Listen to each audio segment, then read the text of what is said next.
Interdisciplinary Colloquia. I say this half joking because, as some of you may have noticed, the frequency of these colloquia has been rapidly increasing. We used to have them about once a quarter, then once a month. This month we will have had 3. So you may remember there was one last week that connected astronomy and general relativity to the humanities, philosophy, and history of science. We have one at the end of the month that should be very interesting too, connecting to science education. And today we have one connecting to high-performance computing. Our speaker, Scott Ransom, is at NRAO, the National Radio Astronomy Observatory. His specialty is radio pulsars, and it turns out that studying radio pulsars involves a lot of very challenging state-of-the-art computing, as he will tell us about. Scott is also on the faculty at the University of Virginia, Charlottesville, Virginia. He did his PhD at Harvard, was a postdoc at McGill, and then joined the staff at NRAO. He's a leader in this sort of work. He's been recognized by a number of prizes. He got the Bach Prize, which is given by Harvard to its most distinguished alumni in astronomy. He also won the Warner Prize of the American Astronomical Society for his work. And he's a very broad astronomer. Radio astronomy is really his specialty, but he has now branched out into really observations of compact objects across the electromagnetic spectrum, and also through pulsar timing, as he may tell us about a little bit, gravitational wave astronomy. Thanks. So it's a pleasure to be here. I'm actually here for a little workshop that's going on, which goes into some of the work that ties in very closely to what you're going to hear about today, which is how to find pulsars. That's one of 2 parts of pulsar science, is finding them and then doing something useful with them, the way I like to think about it. But from my earliest days, when I was thinking about new ways of finding pulsars, it was specifically to find pulsars in globular clusters, which are these beautiful clusters of stars around our galaxy. And that's kind of how I got tied in, actually, with both Fred and Vicki early in my career, because we all had interest in compact objects in globular clusters. But what I'm going to show you mostly is, first off, why do we want to get more pulsars? Because we already have a couple thousand of them. Why do we need more? And then the second thing is, if we decide that we do need more, how do you get them? How do we find them? Especially given the next generation of telescopes and facilities that are going to be produced at very large cost in the astronomical community. And so we're trying to decide right now. The U.S. Decadal Survey, for instance, for astronomy, is just starting, and we have to figure out where we're going to put a huge amount of money over the next 10 to 20 to 30 years on new telescopes. And one of the places where I can almost guarantee where the U.S. is not going to be putting its money is right here. And this telescope that many of you have probably heard of, called the Square Kilometre Array, which the U.S. is kind of notoriously not part of. The rest of the world, especially Europe and Australia and South Africa, are very much putting a large amount of dollars into the Square Kilometre Array. It is happening. I'll spend a little bit more time at the end, but this is kind of I'm giving a quick summary of the whole talk in the first couple minutes.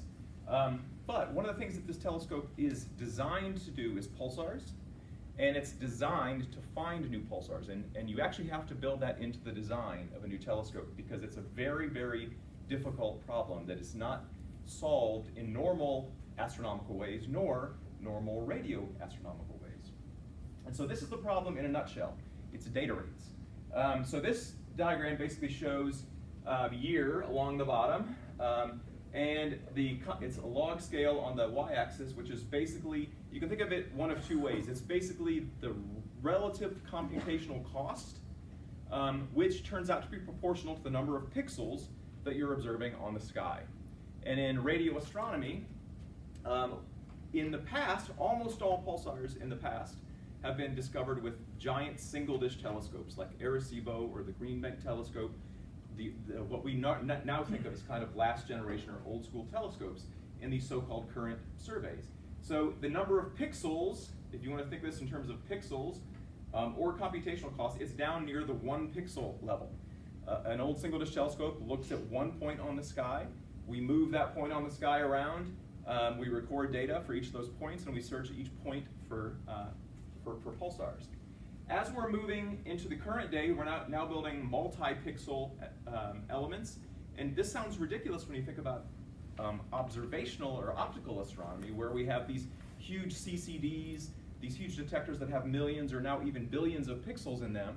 In radio, it's way more computationally challenging to do that, and we don't get all those pixels unless you do clever techniques, like moving into arrays where you're doing interferometry and making maps, making aperture synthesis, maps of the radio sky with lots of pixels. The problem is, each pixel needs to be searched independently for pulsars.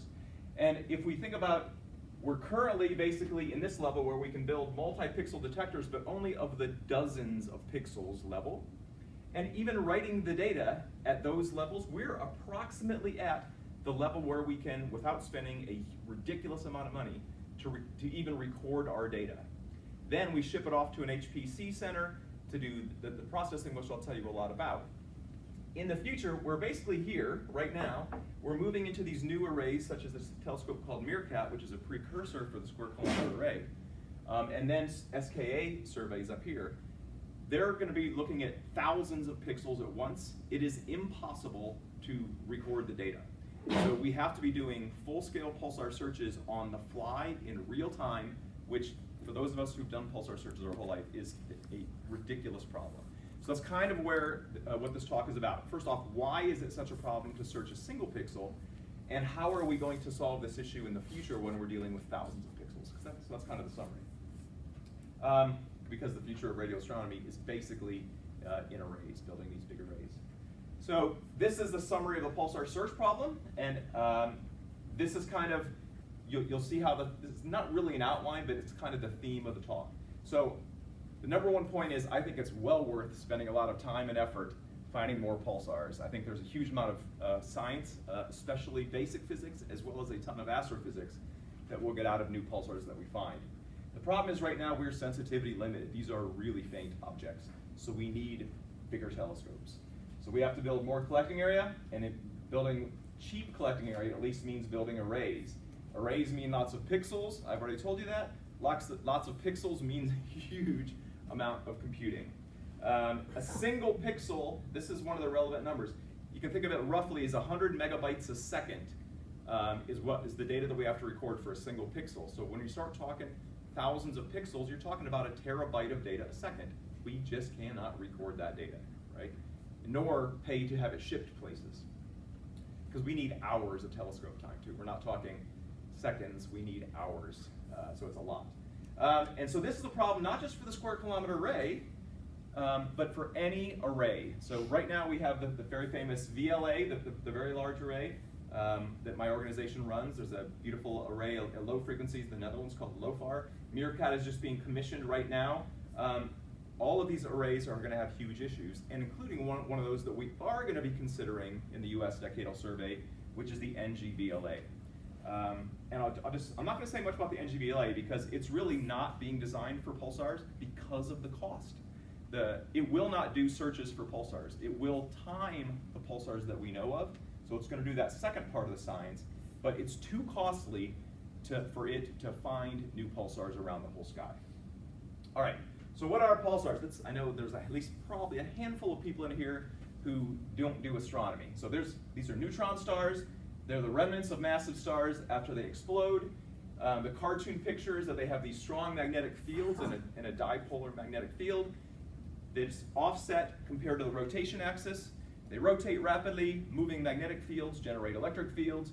That causes acceleration of particles, which causes beams of radiation, which are rotating like a lighthouse.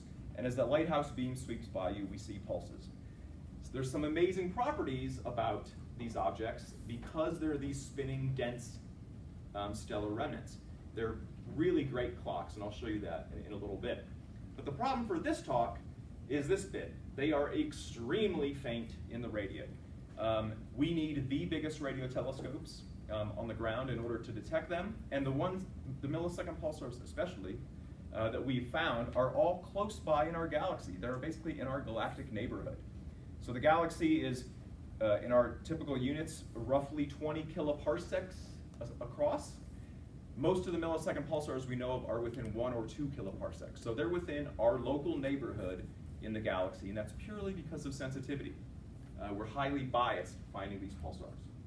So that's a problem. This kind of shows you, this is a famous diagram called the period derivative diagram. All the energy from these pulsars comes from their rotation, so they slow down with time. That's what the y-axis is, and there's about, I don't know, a dozen orders of magnitude on this y-axis. This is the spin period from a millisecond down up to 10 seconds, and most of the pulsars, like that Jocelyn Bell found, are right around 1 second. They spin around 1 second, they're slowing down, they'll last a few million years, or a few tens of millions of years. The pulsars that I am interested in order to do basic physics, tend to be these guys down here, the so-called millisecond pulsars, which were formed by a process that we call recycling. They have a stellar companion, that companion dumps material on them, makes them spin faster, just like when a basketball player taps the edge of a basketball, makes it spin faster on their finger. That material from that other star makes that neutron star spin faster as well. And they can spin up to 600 or 700 times per second. So very, very rapidly rotating objects that are the size of a city and the amount of mass of our sun. But because they're spinning like that, they're very precise clocks, and we can do a lot of great physics. But it's important that the ones that we can do interesting tests are only a few percent of the pulsar population that we know of.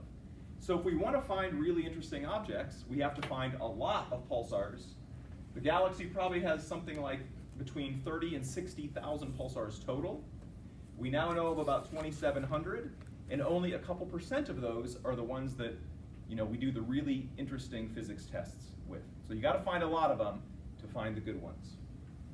All right, so why are we finding these things? What makes them good tests of physics? Well, the answer is especially the millisecond pulsars, the ones that are spinning super rapidly. They are perfect celestial clocks that we can trace and measure their clock ticking to incredibly high precision. And to give you an example, this is one of the most precisely measured millisecond pulsars. We time it as part of the Nanograv project that Luke and myself, for instance, that we're part of, that are trying to directly measure gravitational waves with pulsars. It's one of the cool physics things we can do with them. At this particular time, this was the spin period of that pulsar in terms of milliseconds. And because we're observers, experimentalists, we have error bars on the measurements. That's the error bar on that measurement. These are some of the most precise measurements in all of physics. And now, what this number is, that doesn't matter at all. No one cares that that pulsar spins at exactly this rotation rate. What's important is we can track that rate.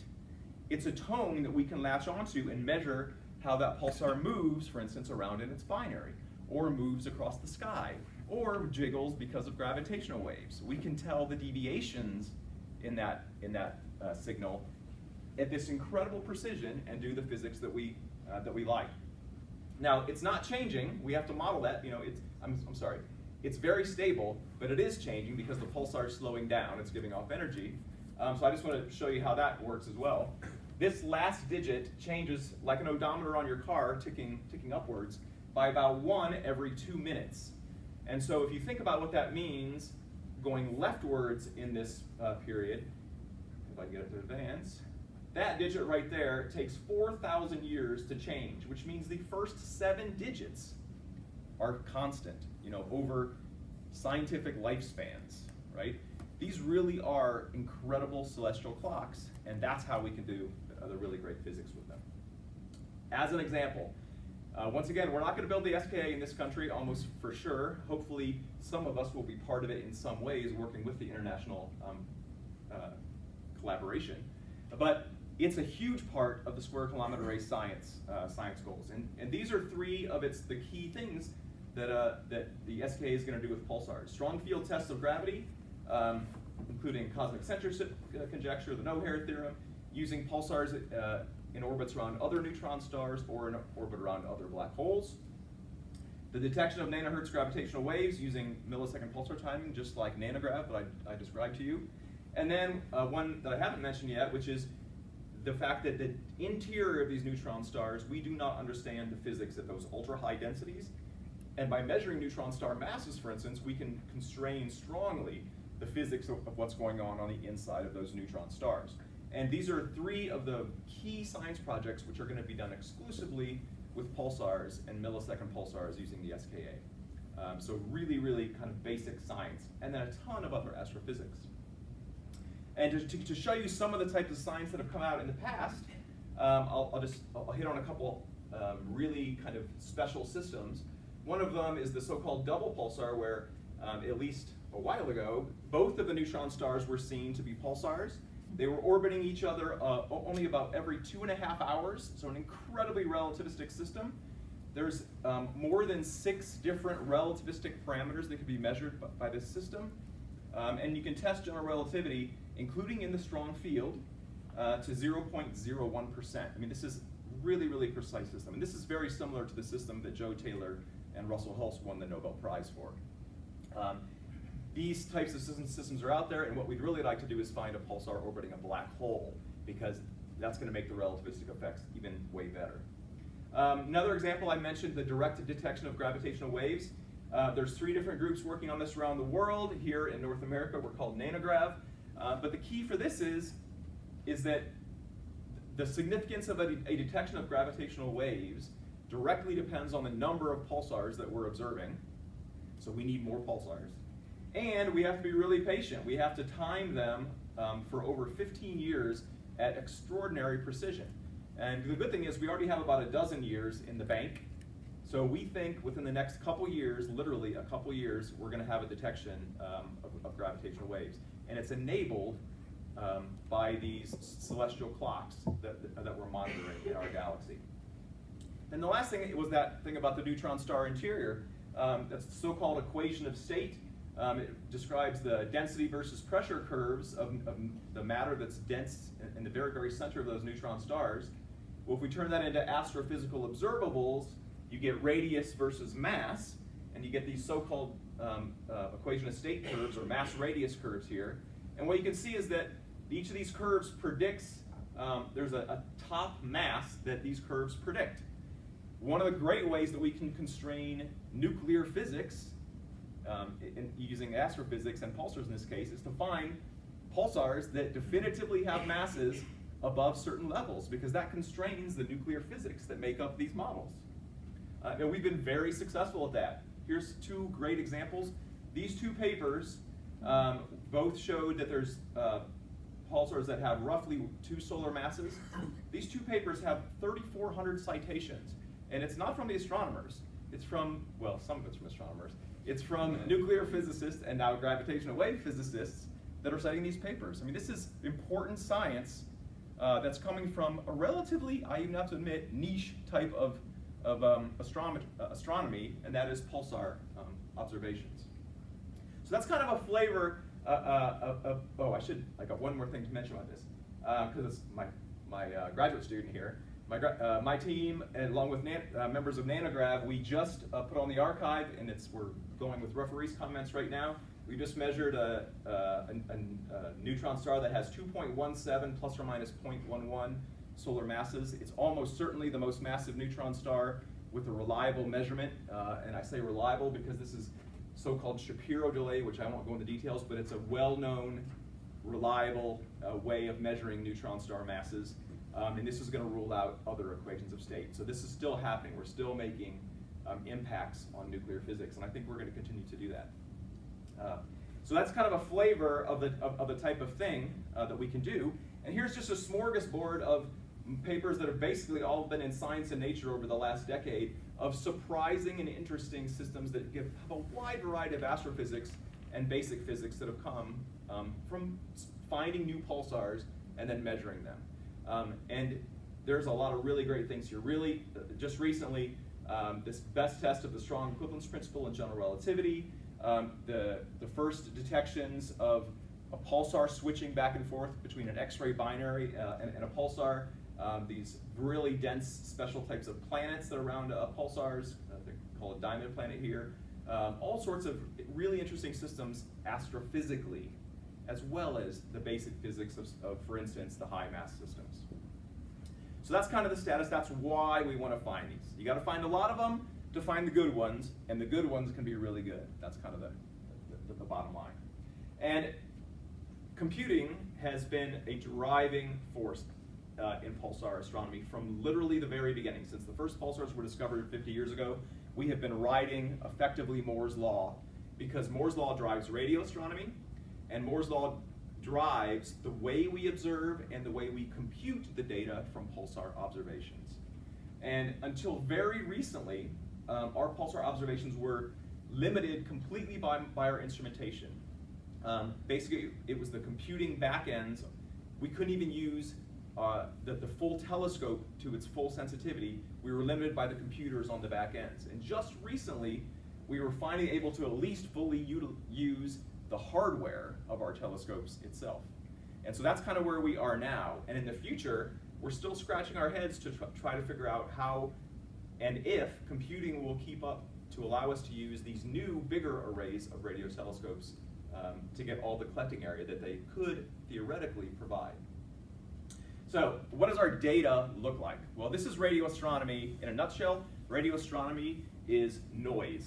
99 point many nines of our data is Gaussian noise caused by basically what's effectively thermal noise, where the power that we measure, the electrical fluctuations and the electromagnetic signals, are basically KT. It's basically temperature fluctuations in something. And it's just that there's many contributions to those temperatures, and because it's power, you can just add the temperatures together.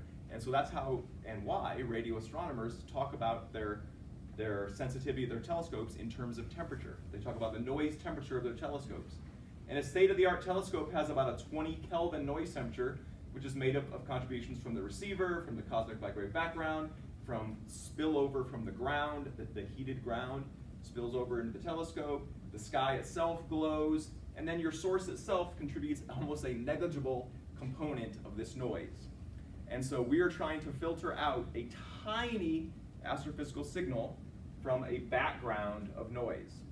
And there's one really kind of cute little number I like to tell people, usually during public talks, but I'll say here.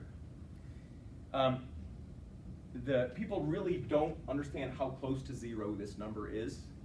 So if you take every radio telescope on Earth, and over the 50 years that radio telescopes have been, or more, 70 years that radio telescopes have been observing things in the sky, if you add up all of the signals from the things in the sky that the radio telescopes have ever measured, the total amount of power that we've collected from those is equivalent to the kinetic energy of a single snowflake.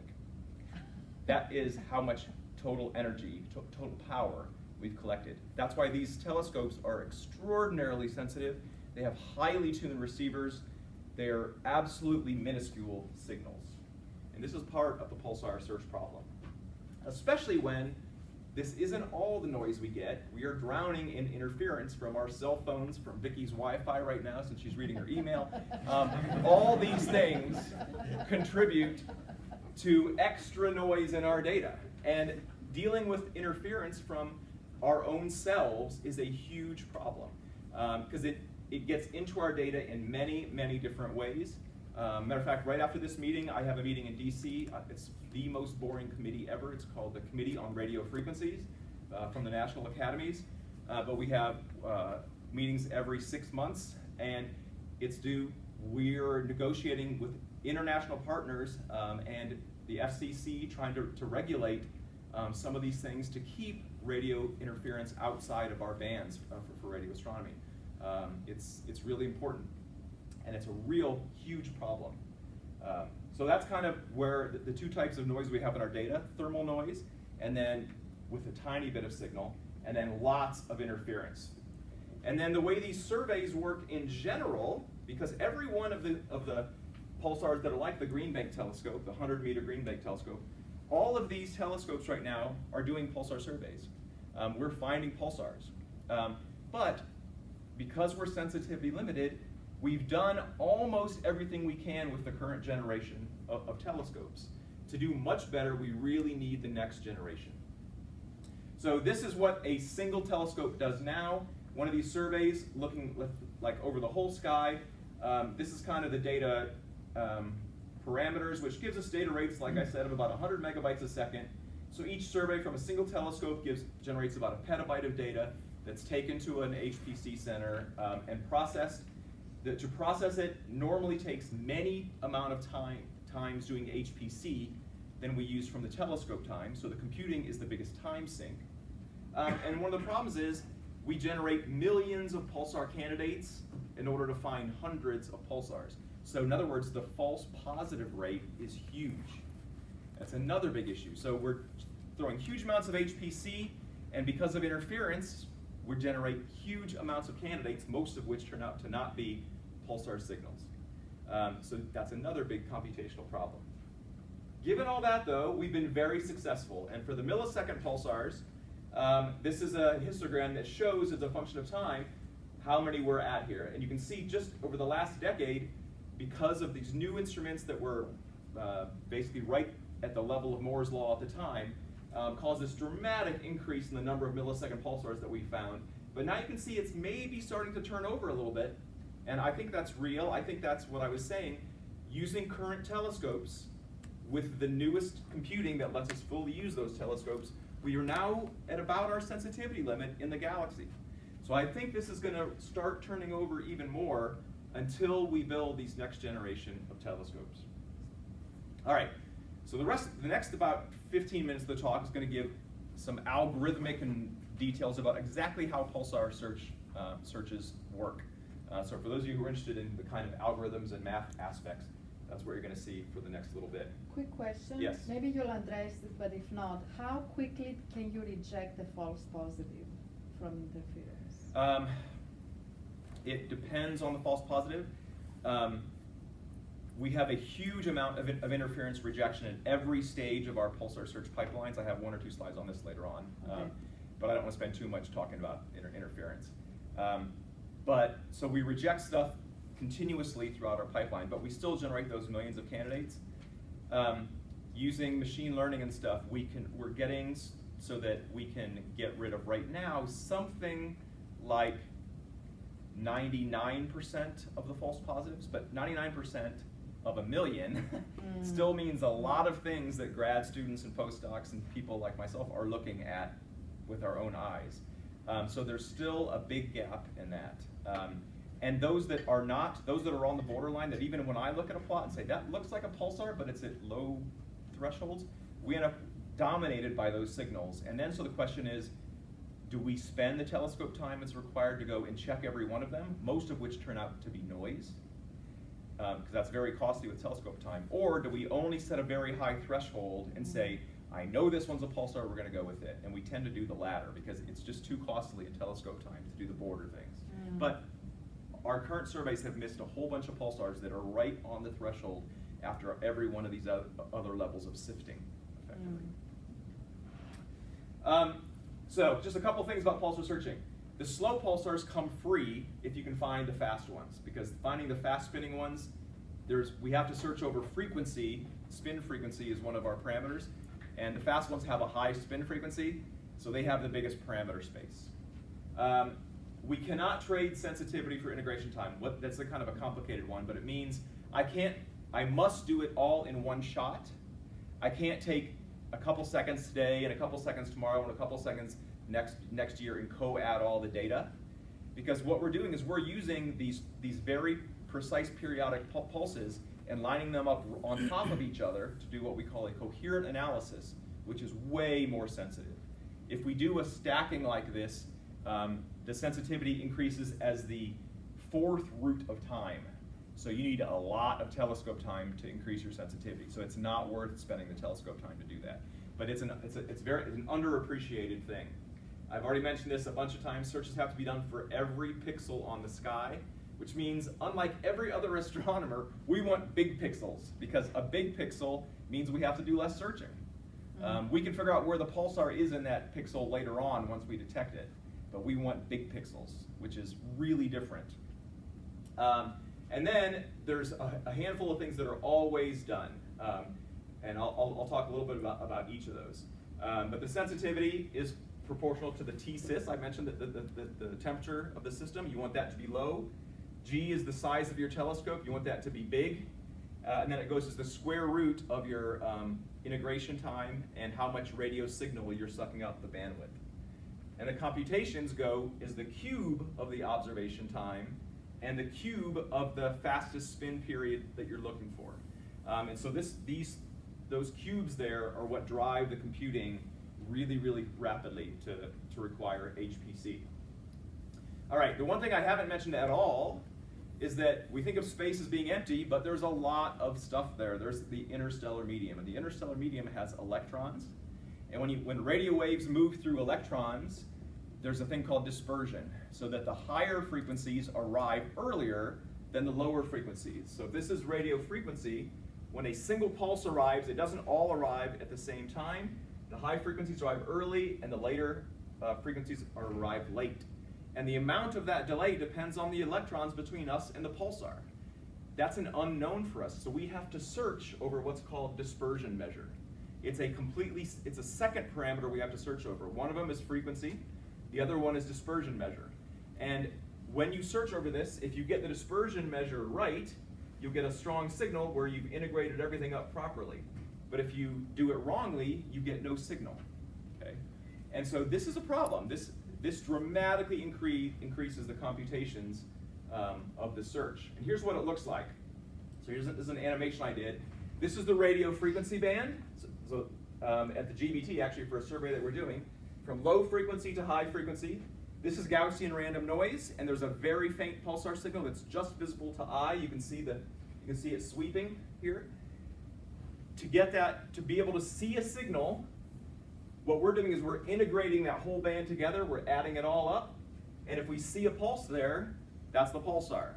But to do it, we have to get all of these things lined up at the correct dispersion measure to make the signal. And I will show that one more time, but watch, you'll see it, the dispersion measure, I'm searching, and when it gets to the right one, I get this incredible signal, you'll see a pulse there, and this will all be lined up. So there you go, you can see it. There's no signal whatsoever until, boom, there it shows up. But we have to search over tens of thousands of these dispersion measures. So it's tens of thousands of completely independent searches in one pixel on the sky for these millisecond pulsars. Really computationally